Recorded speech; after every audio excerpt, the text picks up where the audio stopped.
Sa mapagpalang umaga, mga kapatid. Alam mo po kanina, habang pinapakinggan ko si Sister Goy, sabi ko, parang yata kami nang iniisip. Kasi kahapon po, at saka kanina, habang nag-iisip ako ng exhortation, ang tanong po sa isip ko, ano yung kwentong worship mo? Diba? Yung po yung tanong niya, ano yung reason ba't daw tayo nag-worship? Alam ko po, ang bawat isa sa atin ay may kanya-kanyang dahilan bakit tayo nandito, bakit tayo nag-worship, bakit tayo kakanta at magpapasalamat kay Lord. Pero ang isa sa dahilan na yun ay ang kabutihan ng ating Diyos. Sabi nga sa awit 147 verse 1 to 3, purihin si Yahweh o kay sarap umawit at magpuri sa ating Diyos. Ang magpuri sa Kanya ay tunay na kalugod-lugod. Di ba po napakasarap at napakasaya kung tayo po ay nagpupuri sa ating Diyos. May problema man yan, may pagsubok man yan, meron mga katagumpayan at pagsubok na napagtagumpayan. Isang masarap na gawin ay ang magpuri sa ating Diyos. Amen? Sabi po dito, ang lungsod ng Jerusalem muli niyang ibabalik sa kanyang lingkod na natapon at nalupig. At ang pusong wasak kanya rin lulunasan. Ang natamo nilang sugat, bibigyan ng kagalingan. May sugat po ba kayo? May broken-hearted po ba kayo? Sabi nga po, kung iniwan na natin yan at dinala natin yan dito, kung dinala natin yan dito sa church, kay Lord, isuko na natin yan. Sabi niya, bibigyan niya tayo ng kagalingan. Yung broken heart, muli yung mabubuo. At yung broken heart, muling sasaya. Kaya napakasarap nga maisipin, napakasarap na sama-sama tayo. Sama-sama tayo magpapasalamat kay Lord, sama-sama tayo maawit, iindak, papalakpak, at magpupuri sa ating Diyos na buhay. Handa na po ba tayo doon? Sino po yung broken hearted? Kanina na sumimba. Yan, lahat tayo, broken hearted, pero kay Jesus, yung broken hearted na yan, pinagaling na niya. Kaya lahat tayo ay sama-sama nga awit, magpupuri at magpapakasalamay sa presensya ng ating Diyos na buhay.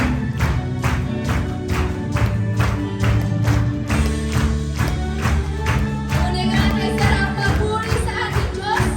Ay sama-sama sumamba.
pumalakpak para pagpala kay Lord? Bakit po ba hindi namin pumapalakpak? Pagpala kay Lord, ibigay po natin lahat dahil tayo ay malaya. Pinalaya niya tayo sa kasalanan, sa karamdaman, pinalaya niya tayo sa mga tukso, pinalaya niya tayo sa mga pagkakasala. Kaya patuloy tayong gawin. Mahalan natin na tayong malaya sa pilingan natin Diyos. Kaya naranasan sa Kanya ang lahat ng papuri sa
magbabago noon, ngayon at magpakailanman. Marami man tayong pagsubok, marami man tayong kamalian, marami na tayong pagkukulang. Kung kakayaan natin at malaya natin tatanggapin sa puso natin ang presensya ng Diyos, malaya rin siyang kikilos sa buhay natin. At patuloy nating mararamdaman, patuloy nating mararanasan ang kapangyarihan niya. Kapangyarihan na baguhin yung buhay natin. Kapangyarihan na maramdaman yung pag-ibig. Kapangyarihan na hindi ka nag-iisa dahil may Diyos na mahal na tumatanggap, paulit-ulit na tumutulong sa iyo. Hayaan natin malayang kumilos ang banal niyang presensya sa buhay.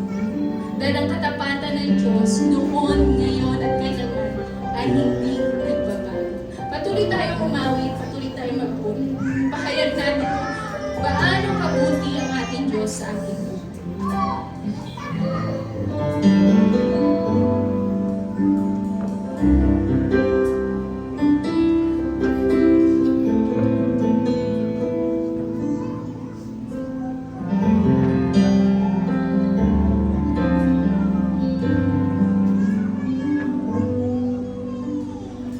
Ingatan mo, O Diyos, tunay at hirap.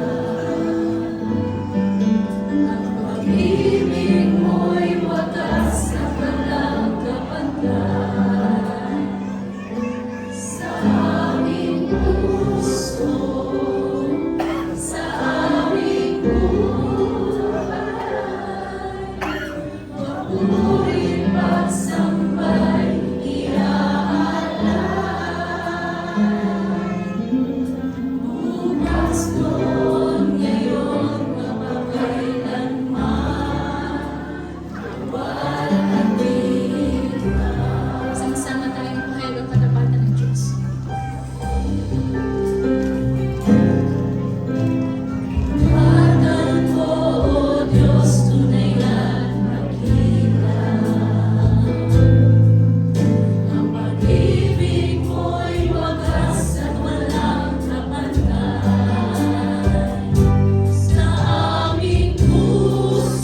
ay dakila. Ikaw ay walang katulad, Panginoon. Wala na kaming may pagpapalit, Panginoon. Wala na kaming ibang mahanap, Panginoon.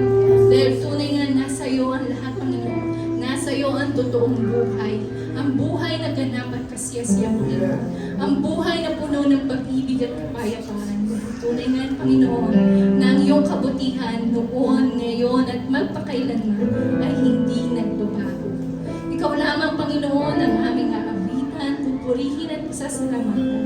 Dahil sama-sama kaming nagtaas ng tinig at patuloy na magtataas ng tinig para sa iyo lamang. Ikaw ang aming sasambahin, ikaw ang aming pasasalamatan, at ang iyong pangalan, Jesucristo, Panginoon, ang aming palarangalan, ang aming itataas. Salamat, Panginoon. Salamat sa iyong presensya sa buhay ng bawat isa. Patuloy mo po kaming kinusin sa iyo sa pagkakataong ito, Panginoon. Mangusap po kayo sa amin. Baguhin niyo po kami kung nararamdaman. Ikaw, Panginoon, ang kumilos sa puso namin. At muli, Panginoon, sa mga oras na ito, sa iyo namin tinataas ang aming papuri at pasasalamat sa tanging pangalan ni Jesus. Amen and amen.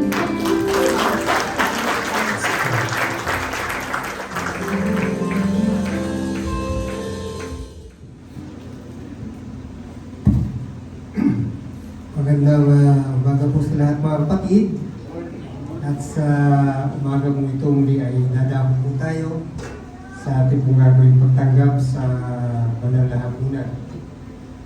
Bago po ang lahat ay bayanin po basahin ko po sa inyo ng paalala para po tayo ay maging handa sa ating gagawin pagtanggap sa banal na hapunan.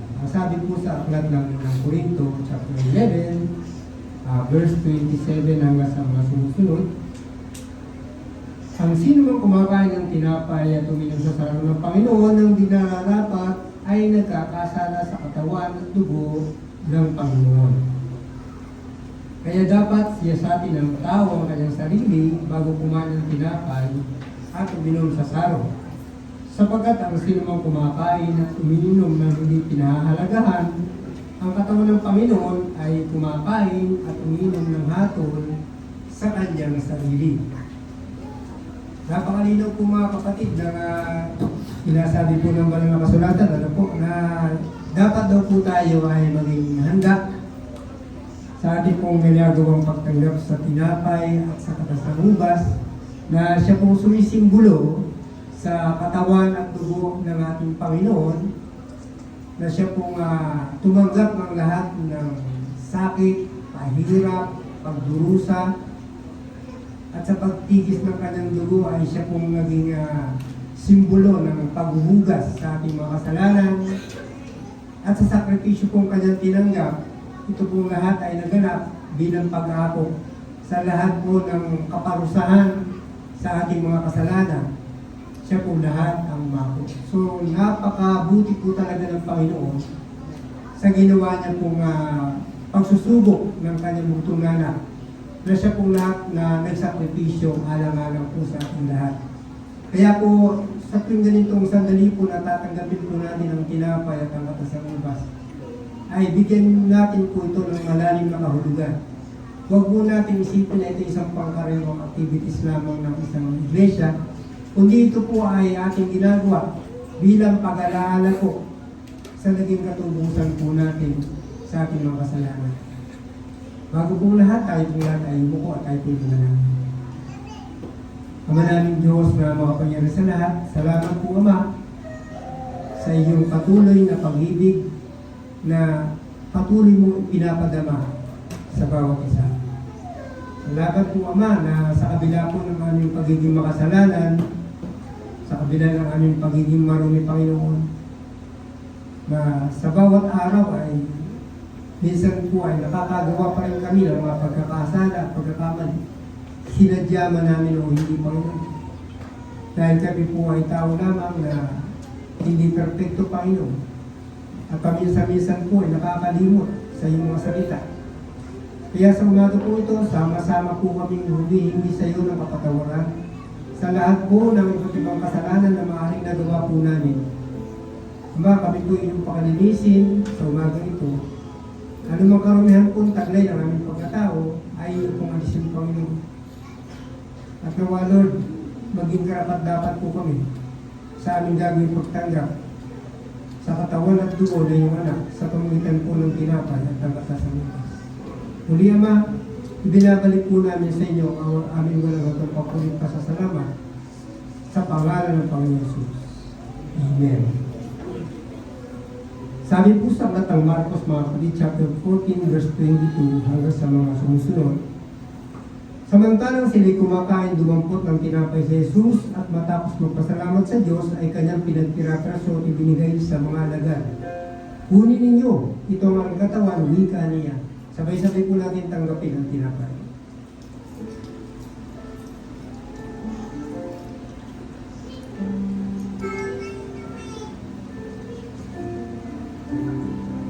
Hinawakan niya ang saro at matapos magpasalamat ay binigay sa kanila at uminom silang lahat. Sinabi niya, ito ang aking dugo ng tipan, ang dugong mabubuhos dahil sa marami.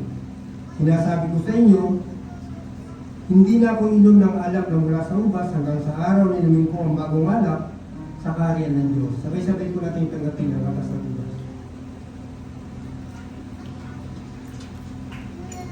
Gawa ang lahat ko na pagpalit sa ating muling pagkabasa at pagkarinig ng kanyang mga salita. Amen. Good morning po mga kapatid. God is good. Always. Bago kasi kananinibago ko tayo. Mr. Goy, pinayagan ko kami.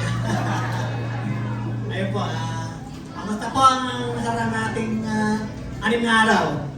Marami po bang blessing? Bakit po ba tayo sa mga babari po na bayarin po natin? Bakit po ba tayo sa bill ko? Mga tubig? Ayun. Alam niyo po talaga po ang buhay po natin ay umiikot naman po sa paulit-ulit na mga pagsubok sa buhay. Matulad po ng mga babayarin. Ano po? Dumadaan na po yung ating kinikita sa ating mga palad. Dahil po ang mga kinikita po natin ay meron ng nakalaan para sa mga babayarin. Hindi po ba?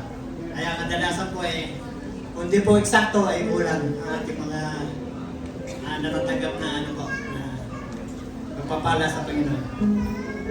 Pero po ang isang anak ng Diyos ay hindi po pinababayaan ng Diyos kung tayo po ay nagtitiwala at umasampalataya po sa Kanya. Ano po?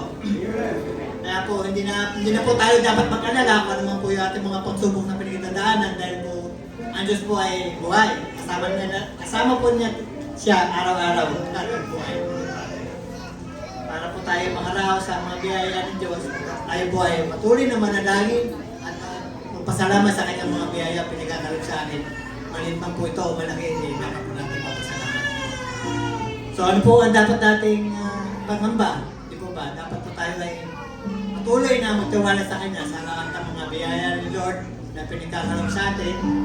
Patuloy tayo magpasalamat. Hindi lamang po yun. Ang tunay po na pagsamba ay may kalakit po na pagbibigay o ano po, kapagkakaloob para sa Panginoon at sa Iglesia. Amen? Maliit man po ito o malaki, kakaloob po ito sa ating Panginoon dahil po tayo po ay nagpapasalamat sa mga blessing na ating natatanggap at binabalik lamang po natin sa Kanya yung mga papapala meron tayo para sa Panginoon. Ano po? Pagbibigay po naman po ay hindi naman po talaga sa pilitan. Ito po ay kung ano po yung nakakaluwag sa ating mga puso. Hindi po ito kailangan tayo po ay hindi sasama dahil wala tayong pagkakaloob. Pero po mga ganun ang kapatiran na ay hindi ako kasamba dahil kulang yung aking budget. Tayo po ay huwag po natin hayaan na maging ganun yung ating kaisipan dahil po sabi nga po, ang Diyos po, hindi tayo pababayaan. Lagi lang po tayo tumawag sa Kanya, magtiwala, dahil samang tayo naroon, hindi tayo pababayaan. Dahil ang Panginoon ay lagi sumusubaybay sa atin. Hindi man po natin ay naangad yung karanya sa buhay, pero yung magtitiwala natin sa Kanya, bibigay niya po yun ng unti-unti. Dahil isipin po natin yung mga ginagastos natin. Bago natin gastusin, isipin po na natin muna si Lord.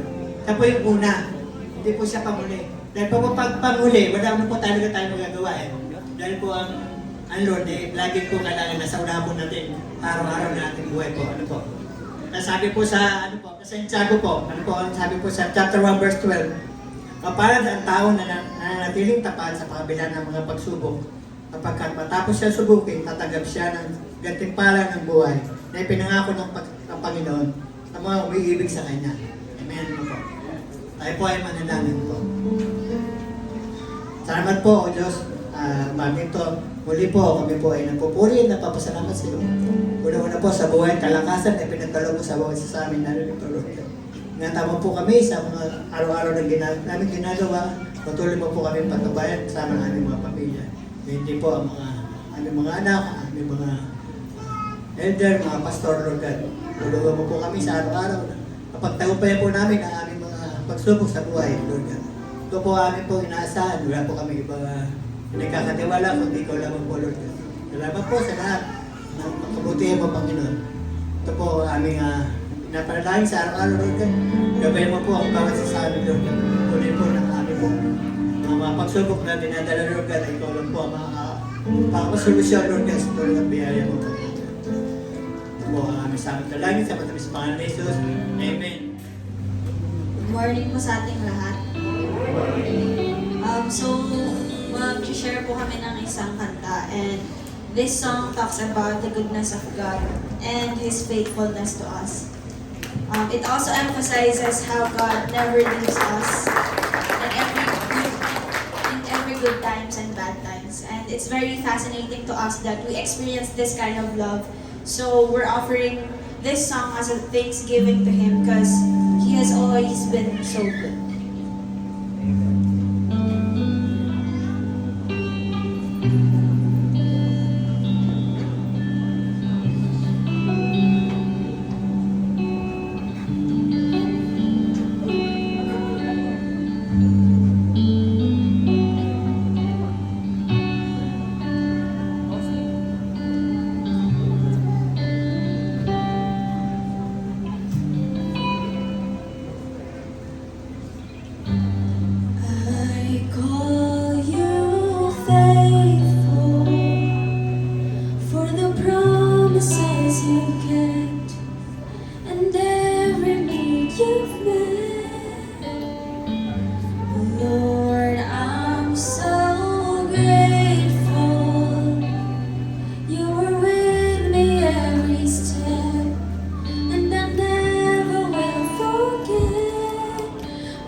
every time you brought me through.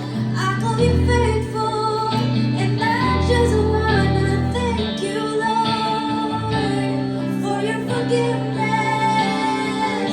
for how you never turned away. I call you faithful, and I just wanna thank you, Lord, for your salvation.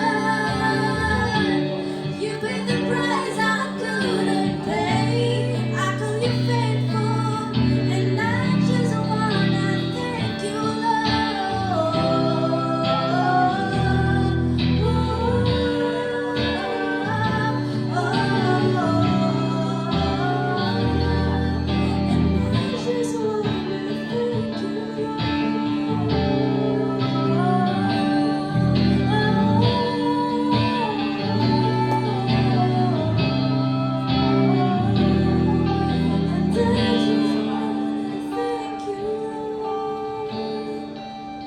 Cause you have been so good to me. God, I can't believe how you love me. What a friend you have been, so good to me. God, I can't believe how you love me.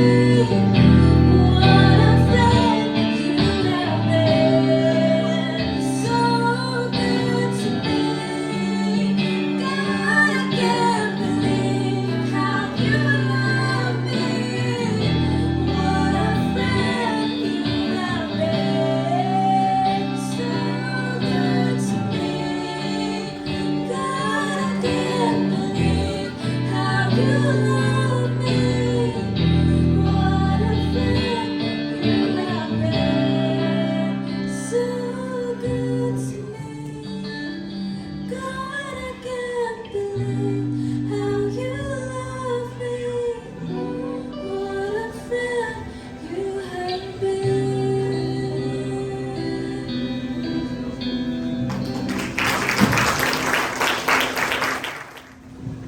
Maraming salamat po Pastor sa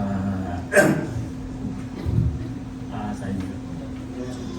Kanina po mga kapatid ay bago ako tumayo dito, nanginginig yung tuhod ko.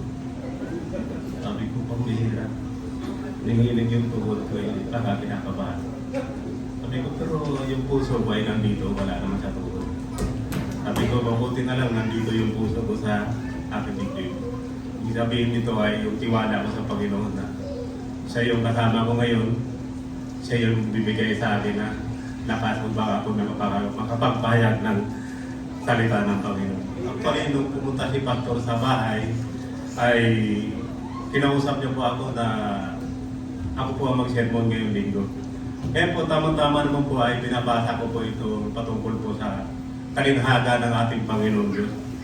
Na ang talinhagang ito ay sabi ko ay napakaganda ng talinhagang ito, na ito ay patungkol sa pag-ibig ng Diyos sa tao at ang tao kung paano naman yung pag-ibig niya sa Diyos.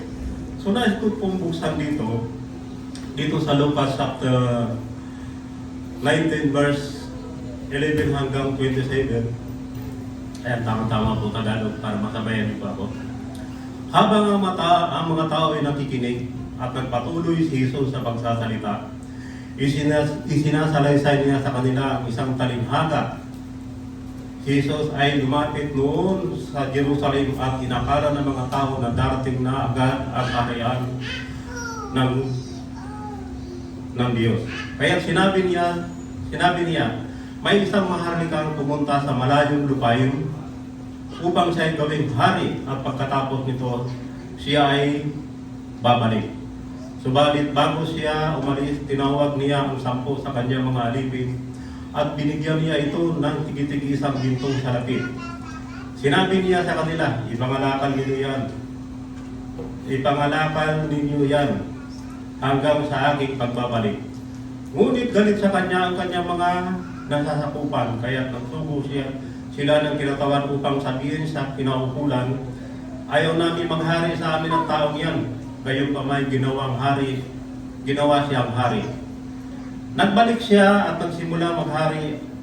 Ipinatawag niya ang kanyang mga alipin at ipinatawag niya ang mga alipin na binigyan ng gintong salapi upang malaman kung paano ang tinubo ng bawat isa. Lumapit sa kanya ang una at ganito ang sinabi, Panginoon, ang gintong salaping ibinigay ninyo ay tumubo ng 10. Magaling. Sagot niya, mabuting alipin, dahil naging tapat ka sa ikakaunting ipinagkatiwala sa iyo, pamamalain kita ng 10 lungsod.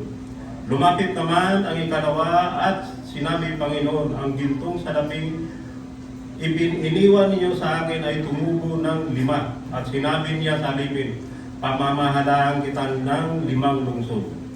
Lumapit naman ang isa pang alipin at ganito naman ang sinabi, Panginoon, narito po ang iyong gintong salapi.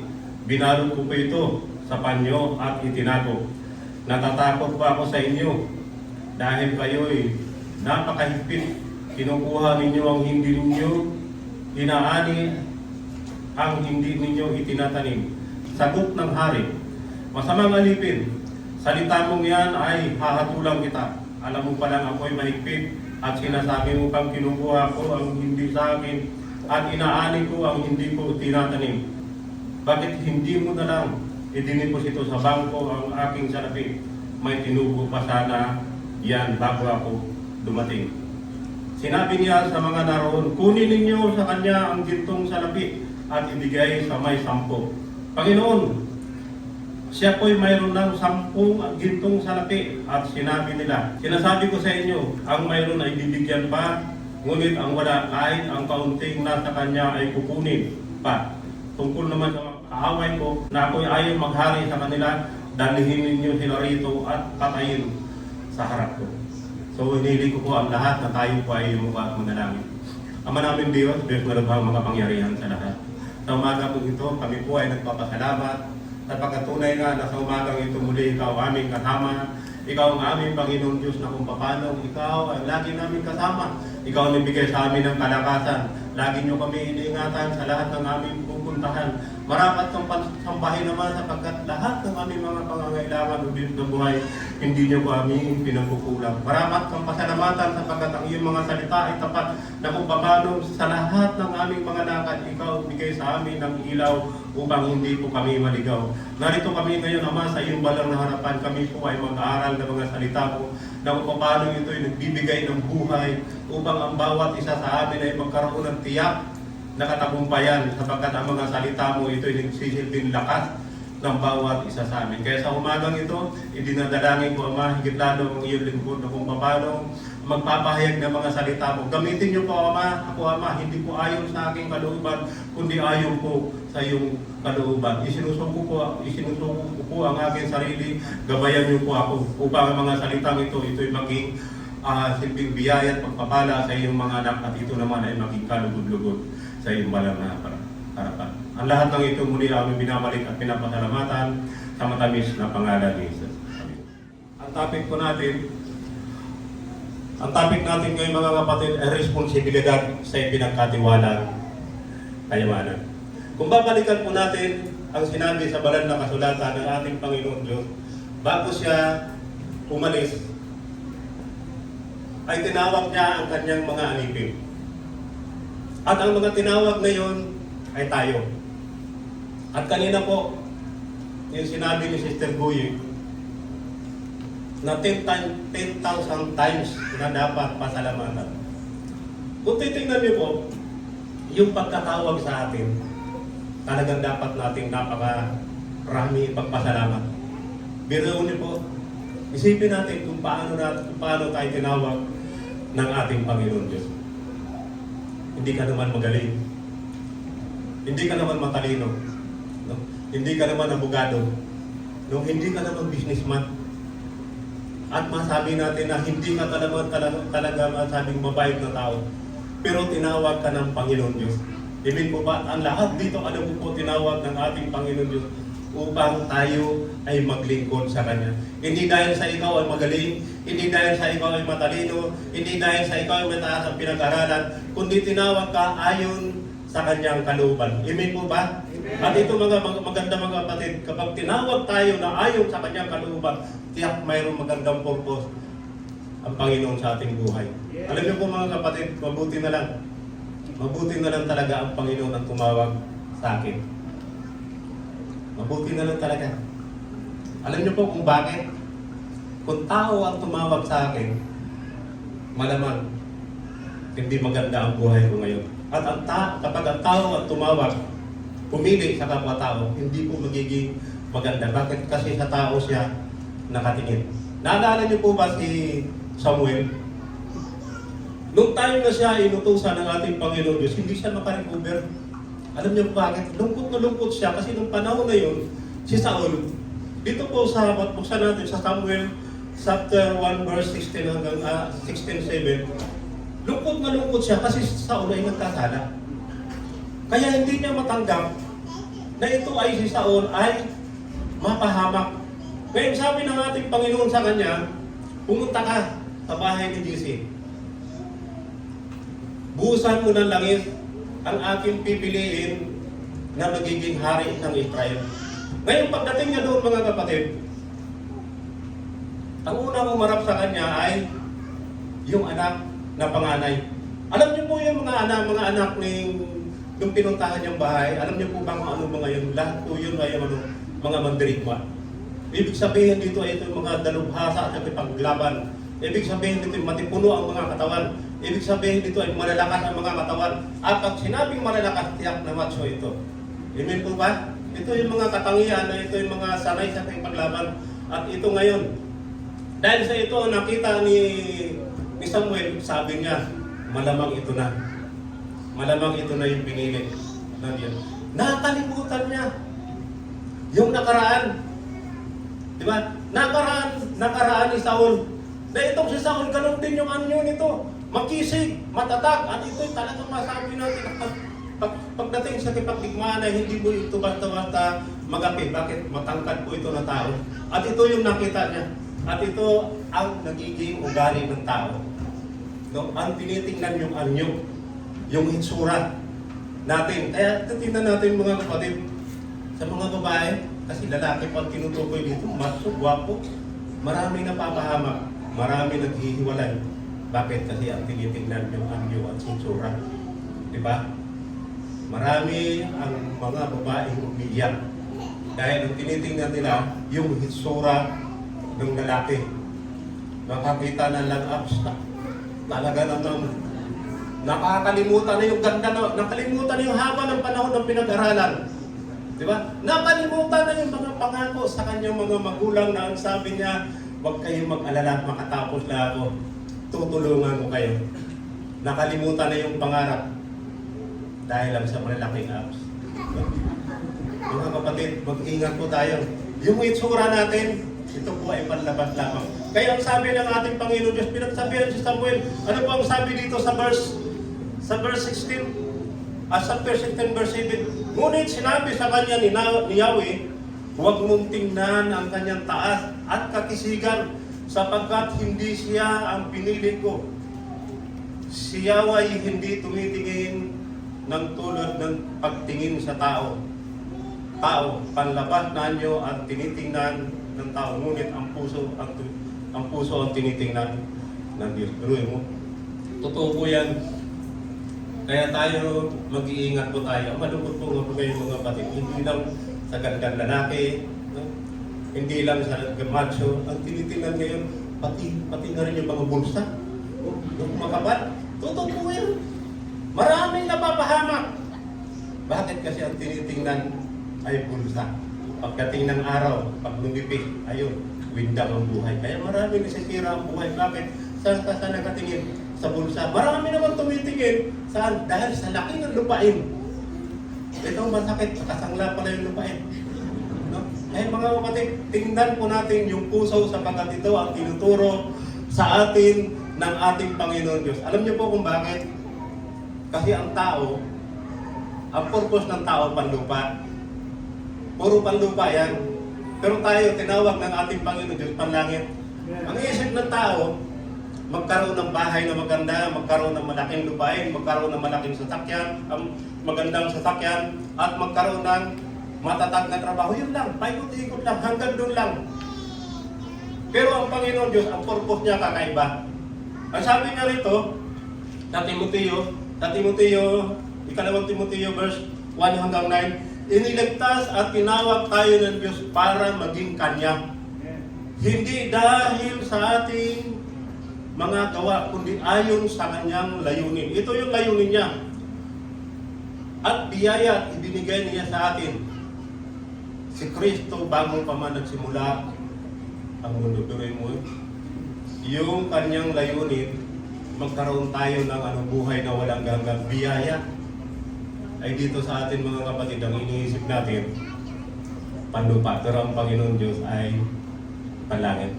Meron pa mga kapatid, alam niyo po itong ating pag-uusapan ngayon ay bawat chapter, meron po tayo dalawang bagay na pag-uusapan. Pangalawa, balikan po natin yung talata na sinasabi sa Lucas chapter 19 verse 13. Subalit bago siya umalis, tinawag niya ang 10 sa kanyang mga alipin at binigyan niya ito ng mga tigi-tigisang ginto. Ano pong binigay? Ginto. Pero kung titignan po natin, pwede sa dami-dami na ibibigay, ginto pa. Ano yung ginto na yun? Ito yung relasyon natin sa Panginoon Diyos. Yung magkaroon ka ng relasyon sa Panginoon Diyos, gintong kayamanan na natin yun. Kaya huwag po natin hayaan itong mawala. Dahil kapag nasa Panginoon tayo, mayroon tayong kapayapaan. Amen po ba? Huwag po natin hayaan mawala. Alam niyo po ba, mayroong tatlong karakter sa Bible na ang dalawa dito talagang nawala. At mayroong isa na hindi niya hinayaan. Kilala niyo po ba si Saul? Si Saul, sa mga nagbabasa po ng Bible, kilala niyo po? Ayun. Kung si Saul po ay kilala niyo po, siya po ay anak ng Diyos. Lingkod siya ng Diyos. Siya po ang kauna-unahang hari ng Israel. Pag sinabing hari, nasa kanya lahat ng authority para pamahalaan, palaguin ang Israel. At siya po ay sinusubaybayan ng ating Panginoon Diyos. Dumating yung time, dito po dumating yung time na siya ay nakatapos makipagdigmaan kasama si David. Noong time na yun ay sila ay naglalakbay. Mayroong mga kababaihan na sumalubong sa kanila at nag-aawitan. Ang sabi ng awitin, ano sabi ng mga awit? May nakaalala? May nakaalala. Ang sabi, si Saul ay umapatay ng libo-libo. Ngayon, ito naman si David. Ano naman ang kanta nila? Si David ay kumakanta yung mga umaawit si David ay kumakanta ng laksa-laksa. Sobrang dami. So, nung time na yun, hindi naging maganda sa paningin o sa pandinig ni Saul. Nagkaroon siya ng inggit sa kanyang puso. Dahil sa kanyang inggit, ano ang nagawa niya? Ano nagawa niya? Nakapag-isip siya na hindi maganda. Ang naisip niya, ipapatay yung kanya si David. Tayo mga kapatid, may mga pagkakataon ba tayo na tayo ay naiinggit sa ating kapwa? Na tayo ang nagtatrabaho, tayo ang nagsusumikap, tayo ang gumagawa lahat, tayo lahat kung paano ang umunlad o naging matagumpay ang buhay ng tao, tapos mapakinggan natin yung ating tinulungan. Ito ba yung binigyan ng karangalan? Maaaring ganun tayo. Mga kapatid, huwag po kayong mag-alala. Hindi man kayo ng parangalan, hindi man kayo na itaas, hindi man kayo nabigyan ng pansin, huwag po kayong mag-alala. Ano ba sabi sa banal na kasulatan? Itataas kayo ng Diyos. Dahil kapag nanatili sa inyo ang galit at ang sama ng ugali, ay makapag-isip kayo ng mga hindi magandang bagay sa iyong kapwa. Hindi po niya napapansin.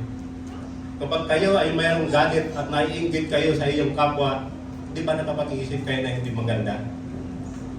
Nandyan yung pag-iisipan mo na hindi maganda. Nandyan yung isisismis mo siya. Nandyan yung sisiraan mo siya. Mabuti na lang, wala naman dito nag-iisip na ipapatay ang kanyang kapwa. Wala naman siguro gano'n. Sana hindi umabot sa gano'n. Mayroon pong isa. Meron pa pong isa. Alam niyo po ba kung sino yung muntik at sino yung isa na nawalan? Na talagang hindi lang nawalan. Ibininta pa. Yung gintong kayamanan, ipinagpalit. Kilala niyo po ba kung sino? May nakakaalam po. Hawak-hawak niya na yung gintong kayamanan. Ipinagpalit niya, ibininta niya. Kilala niyo po sino? Si Judas. May Judas po ba rito sa atin? Wala naman siguro. Alam niyo po si Judas, kasama siya ng ating Panginoon. Kasama siya. Lingkod siya ng Panginoon. Nangangaral siya ng palitan ng Panginoon Diyos. Pero sa isang iglap, nasilaw siya ng salapi. Ipinagpalit niya sa silver. Nakaraang eleksyon, tanong ko po, may mga umuwi po probinsya. May mga umuwi. O yung nandito lang. Alam niyo, nakakalungkot lang ano? Bago mag-eleksyon ang usapan, butuhan. Nung eleksyon na pinag-usapan, bigayan. Ito ngayon ang usapan, bigayan, magkano kaya? Bibigay, doon, punta ako doon. Ano ba sa inyo? Dito sa ating mga kapatid, ano? Mayroon po ba nagbinta rito ng buto? Ganun yung ginawa ni Judas eh. Ibininta niya yung kanyang gintong kayamanan, kapalit ng ano, gintong ng salapi. Tayo mga kapatid, kung nagbibinta tayo ng ganito, yung iyong pangarap, no? Yung iyong pangarap sa iyong anak, naibinta mo na yun. Yung darating na panahon, kinabukasan na yung anak kasama mong ibininta. Naalala niyo po ba yung prayer dito? Nung bata? Naalala niyo po ba, ang sabi ng prayer, bigyan niyo po kami ng mamamahala sa bayang ito na mayroong takot sa Diyos. Bigyan niyo po kami ng isang mamahala sa bayang ito na ang kanyang kaisipan ay tangi maglilingkod sa bayan. Tapos ikaw, ibibenta mo lang yung buto. Mga kapatid, kung mayroon mga ganito, sulit nyo, kakahiya sa Diyos. Alam niyo po sa totoo lang, nakakatuwa yung mga bata. Kasi kung titignan mo, nagpipray siya ng ganun, ang layunin, ang hinihingi niya, yun sa kanilang kinabukasan. Kinabukasan nila. Na pagdating ng araw, yung bayan na kanilang kalalakihan, ito'y maging maayos ang bayan. At ang mga namumuno may takot sa Diyos. Tapat na maglilingkod sa bayan. Paano ngayon yan? Kung ikaw ay tumanggap sa pera at ang lahat ng iyong mga pangarap kapalit lamang ng pera na nakakaliit na halaga. Nakakalungkot yung mga ganun mga kapatid. Yung kayamanan na sa atin, huwag nating hayaan itong mawala. Kung naalala niyo po si Pedro mga kapatid, siya po ay 3 beses siyang ano, 3 beses niyang i-deny ang ating Panginoon. Sino sa kanya nagpaalala? May nakaalala? Sino yung nagpaalala? Wala. Manok. Kaya huwag niyo pong isipin na ang manok ay nasa pantinula lang. Hindi lang po yung pang-Jollibee, hindi rin po yung pang-McDo lang. Yan po ay paalaala sa atin.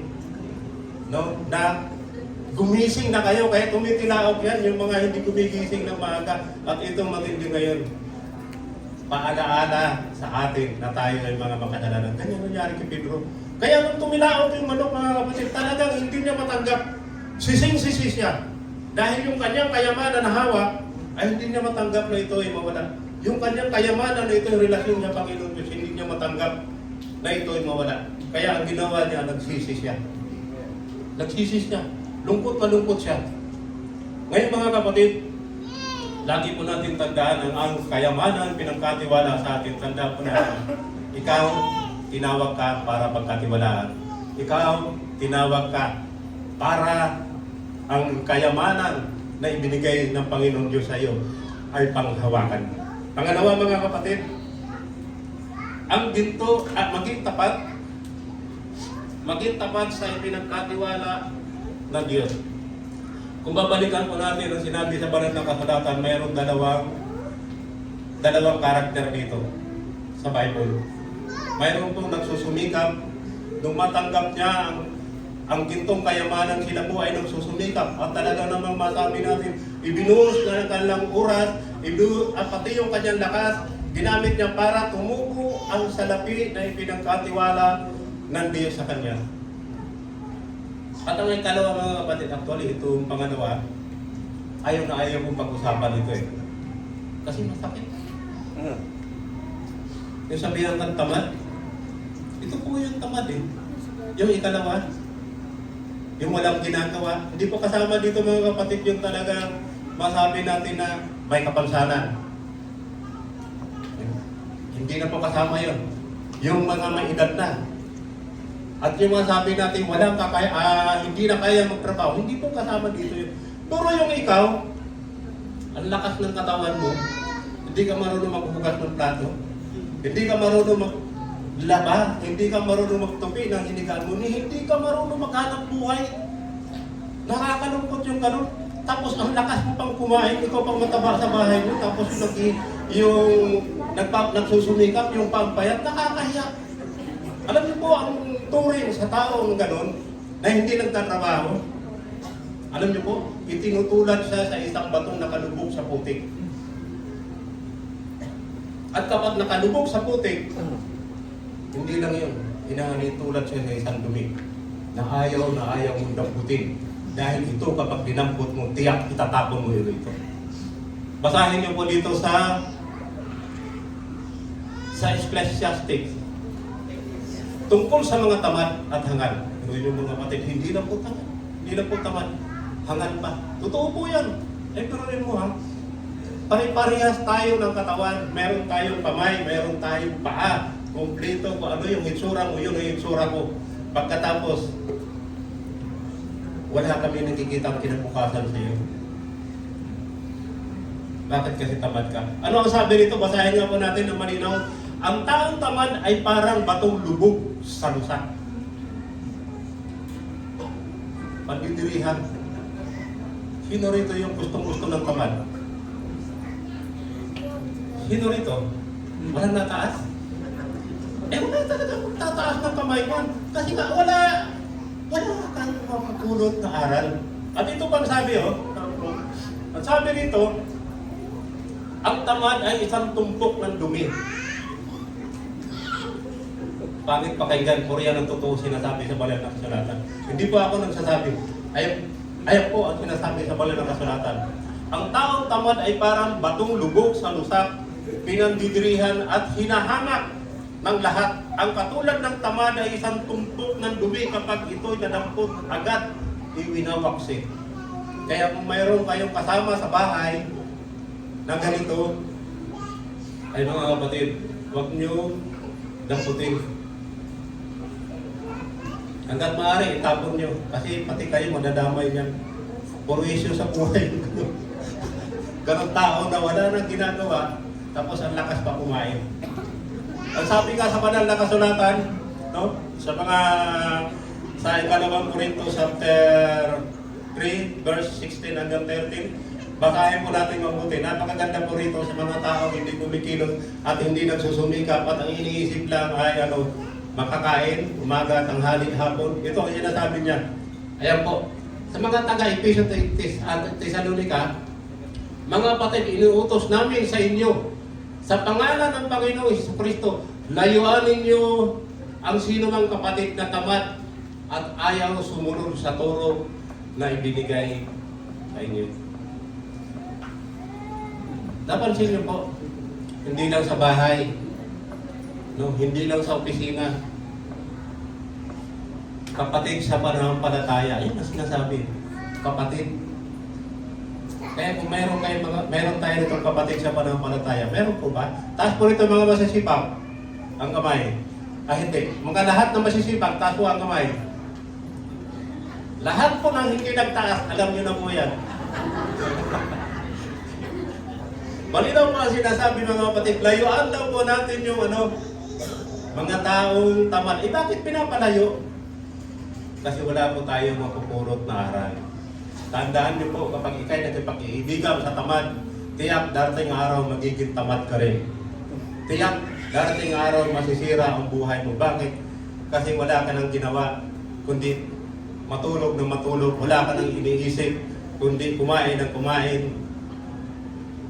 Kaya ang sabi sa banal na kasulatan ay layuan ninyo. Ito pa nga ang sabi sa banal na kasulatan, huwag kayo masasaktan, ano? Kung nasasaktan kayo, magsumikap kayo. Magsumikap tayo. Kasi ang sabi sa banal na kasulatan, huwag ninyong pakainin ang taong tamad. Ay, ang sabi rito, nang kami ay kasama pa ninyo, ito ang itinuturo namin sa inyo. Huwag ninyong pakainin ang ayaw magtrabaho. Ngayon, kung mayroon kayong tamad sa inyong bahay, mayroon kayong kasama sa inyong bahay at pinapakain ninyo yan, may kasalanan kayo sa Diyos. Totoo pa yun, napakalinaw po sinasabi. Huwag ninyong pakainin. Ay dapat yan ang ini-implement sa gobyerno eh. Pag in-implement yan, na sinabi, lahat ng tao na hindi nagtatrabaho yung mga tamad, huwag niyong kakainin. Darating ang araw, pag nagutom yan, magtatrabaho yan. Amen po ba? Amen. Alam niyo po, sa totoo, sa pangalawa, yung pangalawang karakter, yung ito yung masipag. Nung matanggap niya yung pagpapala, no? Yung matanggap niya yung pagpapala, yung blessing ng Panginoon Diyos, agad niya itong ginamit. Ginamit niya yung lakas niya, yung urak niya, binuhod niya roon, at talaga nag-isip siya kung paano kumita. Kaya, kung titingnan niyo sa Bible, ano ang sabi? Kumita. Bibigyan ko po kayo ng sampol. Hindi na po sa malayo. Kami na po mag-asawa. Yung totoo, yung sinasabi po ni Pastor Rodel, na mayroon po kami tinwilar, totoo po yan. Alam niyo po kung saan nag-start yun. Nag-aarkilala po kami ng 300 sa kanila Pastor Amante. Bis kita nangin niyo po yan, nag-aarkilala po kami sa kanila ng 300. Nung araw, lagi kami magkakasama ni Sister Aida. Madaling araw pa lang gigising kami. Ang trabaho po namin noon ay sa Lazada. Ang trabaho namin ay napakahirap po yun po kung bakit. Kasi ang binabagsakan namin ay ang binabagsakan namin ay hindi lang 10. Pinakamababa po yung 50 katao hanggang 160 katao. At lahat yun tatawagan mo isa-isa. Lahat yun pupuntahan mo yun isa-isa. Kaya ang lakad po namin noon, marathon. Talaga namang paspasan, mas madalas pa magamit yung paa namin kaysa sasakyan. Ay pero yun po yung pupuntahan namin. Nandyan yung hindi makapasok yung sasakyan. Nandyan yung tatawid ka sa ilog. Nandyan yung customer na mumurahin ka. Nandyan yung ikaw ay pagbabantaan na hindi ka makalabas sa subdivision. Pero dahil sa pagsusumikap namin, dahil sa ito ay talagang hindi kami tumitigil at ang binigay sa amin ng Panginoon Diyos ay talagang ginagamit. Alam niyo po ba? Alam po ba ninyo? Pagkatapos namin na kami ay mag-deliver, pagod na pagod kami. Naka-uniforme pa kami, pupunta kami diretsyo sa Bible study. Totoo po yan. Kahit gaano ang pagod. Pero ang nasa isip namin, pagkatapos nito, didiretso kami sa Bible study. Kaya makita po natin mga kapatid, yung pagpapala po ng Panginoon Diyos. Ngayon mga kapatid, pinamamahalaan po kami ng Panginoon Diyos ng 14 na sasakyan mga kapatid. Bakit? Nakita po ng Panginoon Diyos kung paano yung pagsusumikap, paano yung pagsasaga, yung pinagkatiwala. At hindi lang po yung mga kapatid, pati yung aming mga anak.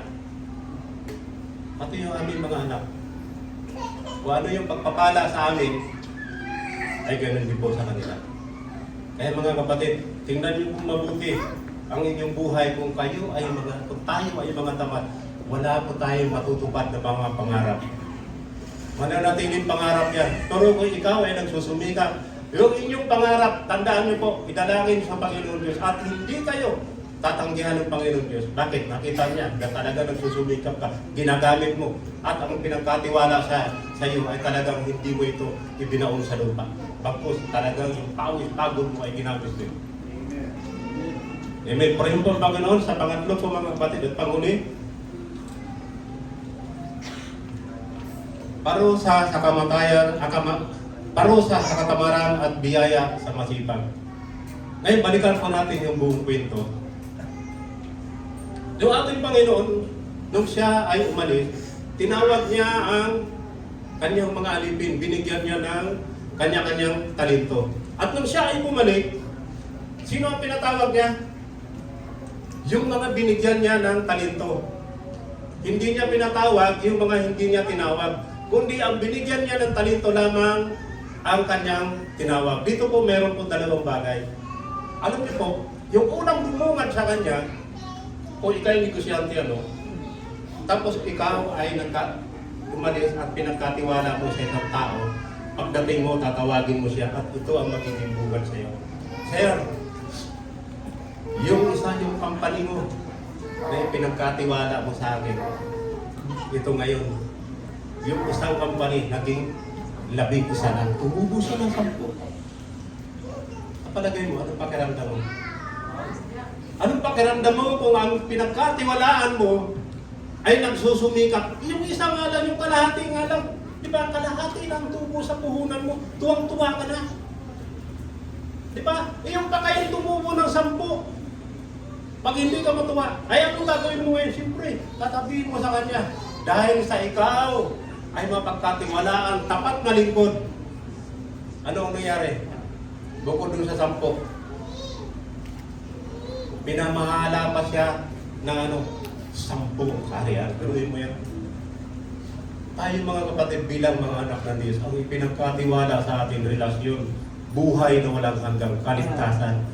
Nais ng ating Panginoon Diyos, ipangalakan, i-share natin. Makaisa lang tayo sa 1 taon. Kung tayo ay 100 dito sa 1 taon, meron tayo 100. Amen. Kung lahat ha, isa lang sa loob ng 1 taon, ay makasampu ka sa 1 taon. Ay kung may 100 tayo, meron 1,000, ay saan ba ilalagay dito yan? Ngayon, hanapin natin nasaan. Ito pa mga maganda mga kapatid, hindi pa tatapos doon. Yung sinabi ng ating Panginoon Diyos na pamamahalain kita, dahil ikaw ay naging tapat, mabuting alagad, pamamahalain kita ng 10 kaharian. Ito pa maganda. Sabi ng isa, Panginoon, narito po ang iyong ipinagkatiwala sa akin. Tumubo po ng 5. Wow! Alam niyo, sa totoo lang, ang iyong puhunan kapag tumubo, tiyak. Tiyak na tiyak. Masisiyahan ka. Sino po rito ang nakaranas ng tumubo ang kanyang puhunan tapos lungkot na lungkot? No? At talaga naman doon, bakit ganito? At sino rito yung gustong malugi? Wala. Lahat gusto. Kaya ang sabi ng Panginoon, tuwang-tuwa siya. Sabi niya, mabuting alagad. Pamamahalaan kita ng 5 kaharian. 15. Bukod pa siguro yung iba, hindi pa nag-share doon. Kung tayo siguro dito ay mag-15, tuusin nyo na yun. Kaya na magtuos kasi hindi ko natuos yan eh. Pero tingnan niyo po yung pinagkatiwala sa atin ng ating Panginoon Diyos, ito po ay relasyon, pag-ibig sa Diyos, buhay na walang hanggan. Hindi po ito, ordinaryo lang. Buhay na walang hanggan. At ang nais ng ating Panginoon Diyos, yung mga hindi nakakilala sa Kanya, share natin. Amen. Ngayon, tingnan po natin yung ikalawang bahagi. Ikalawang bahagi ng kanyang pagpabalik. Nung tinawag niya ang kanyang mga alipin, tuwang-tuwa siya doon sa ikalawa. Nung pangatlo, sabi ng ikatlo, Panginoon, narito po ang iyong kayamanan. Ibinalot ko po. At ibinaon sa lupa. Natakot po ako sa inyo. Kasi yung mga hindi nyo inaani, ay inaani nyo, hindi nyo pag-ari, ay kinukuha nyo. Kung ikaw ay nagtiwala sa iyong tauhan, sino po rito yung manager, maliban kay Pastor Vic? Sister Ara. Maliban sa akin, ako naranasan ko rin po. Naranasan ko rin. Bukod doon siya pinagkatiwala ng Panginoon Diyos, naranasan ko rin magtiwala sa aking kapwa. Kung ikaw ay nagtiwala sa iyong kapwa, binigyan mo ng ganitong halaga, At sasabihin mo sa iyong kapwa, ito, gawin mo ito, mapuhunan ka, bahala ka na dyan, diskarte mo na yun kung anong gawin mo. Tapos nung magkita kayo, sasabihin sa'yo,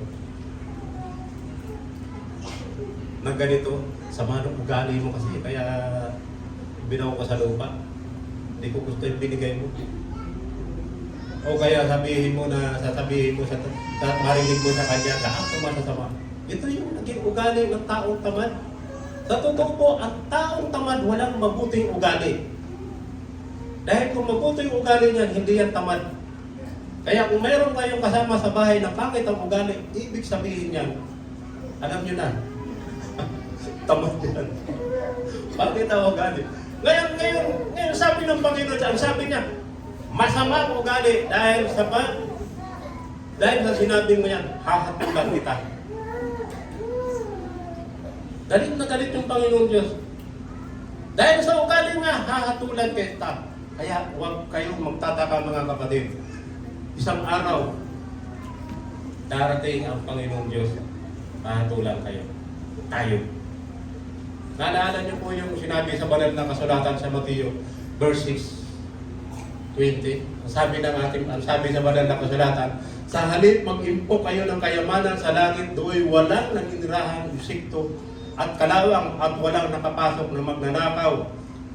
Sapagkat kung saan naroon ang inyong kayamanan, naroon din ang iyong puso. Hindi nyo ba napapansin kapag ang ating kayamanan, ang iyong kayamanan, ang iyong pera, nasaan ang iyong puso? Naroon. Lalo pag nasa bangko, hindi ka mapakali, baka ma-scam. Diba? Marami scammer ngayon. O kaya baka manakaw. O kaya masabi natin, baka mabangkrap yung bangko. Naroon yung puso natin. Lagi natin pinupuntahan. Kaya wag po kayong magtataka mga kapatid na ang ating Panginoon, gano'n nga lamang ang proteksyon sa atin. Gano'n nga lamang ang kanyang pag-iingat sa atin. Gano'n nga lamang ang kanyang pagbibigay sa atin sapagkat ikaw ang kanyang kayamanan dito sa lupa. Ikaw ang binigyan niya ng kayamanan.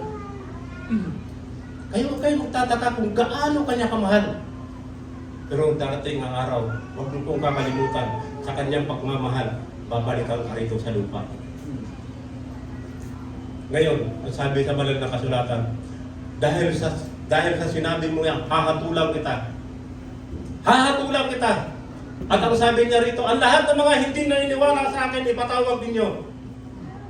Dalahin niyo sa harap ko. Pagpapatayin ninyo. Malinaw po ang sinabi sa banal na kasulatan, ang lahat ng hindi sumasampalataya sa Diyos, dalahin niyo sa harap ko. Lahat ng mga yan hindi sumasampalataya. Huwag niyo pong isipin na sila po ay tatawagin at sasabihin at sila ay babasahan na bakit ganito. Hindi po.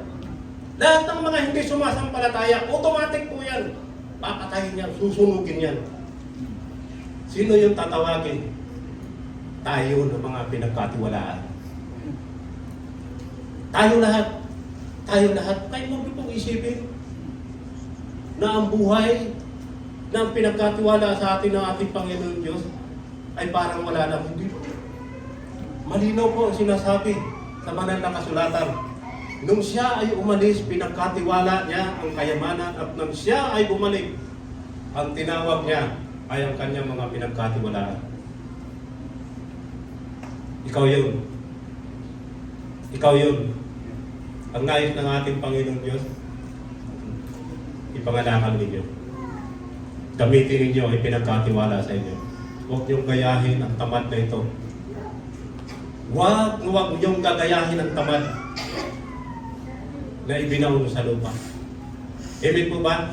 Lahat dito, kung napakinggan natin, kung naintindihan po natin ang ating napag-usapan, paglabas po natin dito sa bahay, sa buwan, huwag niyo po idagdag ang ating napag-usapan para ibaon sa lupa. Idagdag niyo ito sa inyong karunungan.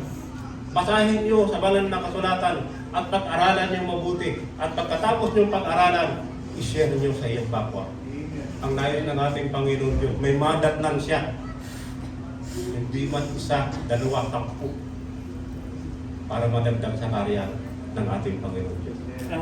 Mga kapatid, ang ating pong topic ay responsibilidad at pananagutan sa pinagkatiwalang gintong kayamanan. Tayo po yun. Napakapalad po natin Sa dami ng tatawagin ng ating Panginoon Diyos, hindi niya tinawag ang mga matatalinong tao, hindi niya tinawag ang mga tao na talaga masabi natin may kakayanang palagwin, kundi tayo. Bagamat hindi tayo karapat-dapat sa ating Panginoon Diyos, pero tinawag niya tayo ayon sa kanyang layunin.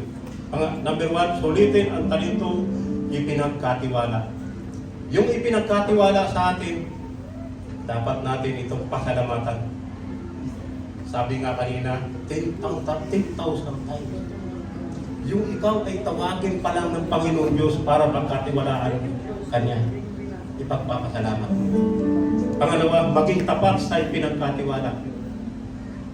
Maging tapat tayo mga kapatid. Huwag po natin itong gawin biro. Huwag po natin itong hayaang mawala. Bagkus lang, ito ay ating pagsusulikapan na ito ay lumago. Pangatlo, parusa sa kamatayan, parusa sa katamaran at biyaya sa masisipag. Kung ang inyong mga magulang nakagalit at nagpaparusa sa mga taong tamad, sa mga anak na tamad, dito mga kapatid, hindi po parusang basta-basta lang. Hindi po parusang basta-basta lang. Ang sabi niya, dalhin niyo sa harap ko at papatayin. Nais natin ang kaligtasan, sundin po natin ang kalooban ng ating Panginoon Diyos. Maraming pong salamat. Kayo po ay makapangyarihan. Ama namin Diyos, Diyos ko lumang makapangyarihan sa lahat. Muli po sa umagang ito, kami po ay nagpapasalamat sa pagkatunay nga na napakabuti mo sa bawat isa sa amin. Na kung paano ang gintong kayamanan ay pinagkatiwala niyo sa amin, bagamat kami ay hindi karapat-dapat. Subalit ayon sa iyong kalooban na kami ay magkaroon ng buhay na walang hanggang. Ama, aming dinadalangin sa iyo. Tulungan niyo po kami. Patuloy niyo kami bigyan ng karunungan upang ang pinagkatiwala ninyo, Ama, ay patuloy namin maipangalakal na ayon sa iyong kalooban. Dalangin namin sa iyo, Ama, bigyan niyo po kami ng karunungan, may takot sa Diyos, at ang dalangin namin sa iyo, sa lahat ng aming pupuntahan, sa lahat ng aming makakasalamuha, ikaw ang Panginoon Diyos na bibigay sa amin ng lakas. At patuloy po namin ilalapit sa iyo sa bahay, sa paglabas namin sa bahay, sambahan naman. Patuloy po namin ipagkakatiwala sa iyo ang aming buhay, sapagkat ikaw ang aming Panginoon Diyos, na kung paano ikaw ang lumikha sa amin, aming pinagkatiwala niyo sa iyo, Ama, na kami po ay inugatan sa lahat ng aming pupuntahan at patuloy niyo po pagpuntahan. Ang lahat ng ito ay ang pinapasalamat, dalangin sa matamis na pangalan ni Jesus.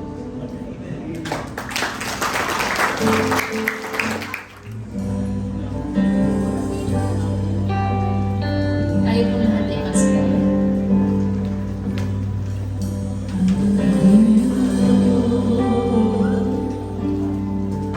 Your mercy never fails me. All my days I've been held in your hands. From the moment that I wake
magkasamang manalangin.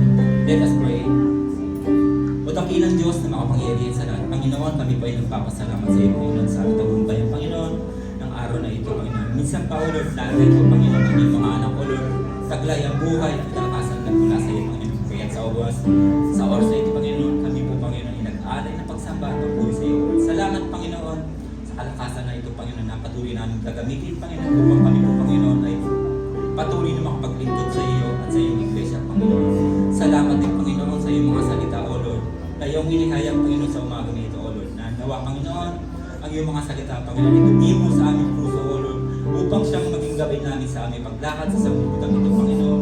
Upang sa ganun, O Lord, ano mang aming gagawin, Panginoon, kami po, Panginoon, ay magtagumpay ayon sa iyong kalooban, O Lord. Kami, Panginoon, ay patuloy na humingi sa iyo, Panginoon, kalakasan, O Lord. Wisdom, Panginoon, upang sa ganun, O Lord, lahat ng aming gagawin, Panginoon, ay maging kalugod-lugod sa iyong pananalaman, Panginoon.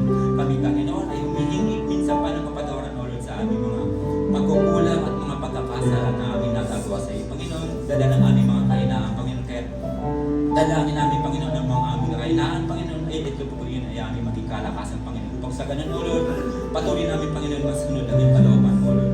At sa aming pansamantalang paghiwalay, Panginoon, aming pong, Panginoon, inihiling ang iyong pag-iingat sa bawat isang, Panginoon. Sa lahat ng aming lalakaran, sa lahat ng aming mga gagawin, maging sa aming pag-uwi, Panginoon. Taglayin namin, Panginoon, yung proteksyon at yung pag-iingat, O Lord. Maging sa panibagong linggo, Panginoon, na aming kaharapin, O Lord. Kami po, Panginoon, ay iyong samahan, O Lord. Upang sa ganun, O Lord, kami po, Panginoon, ay magtagumpay, Panginoon, sa humag sa buhay na ito, Panginoon. Maraming salamat, Panginoon. Inabalik namin sa iyo ang aming walang papuri at pasasalamat. Ito po ang aming dalangin sa pangalan ng Panginoong Hesus. Amen.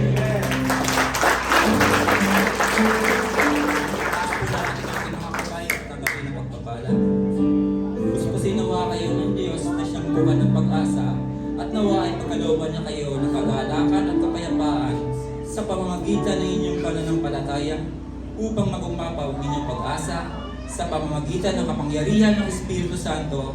Sumayin niyo nawa ang Diyos na pinagmumulan ng kapayapaan. Amen.